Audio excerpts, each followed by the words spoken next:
Mababasa naman ng lahat ang mga testimonya ng aking ama patungkol sa kanyang ugali at gawain. Noon, dahil may tatay pa kami, hindi ko pa siya responsibilidad.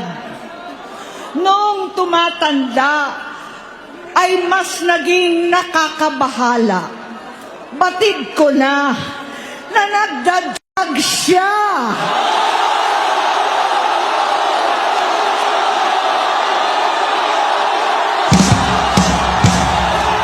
Nalaman ko at ng pamilya, nalaman ng pamilya, seryoso ito.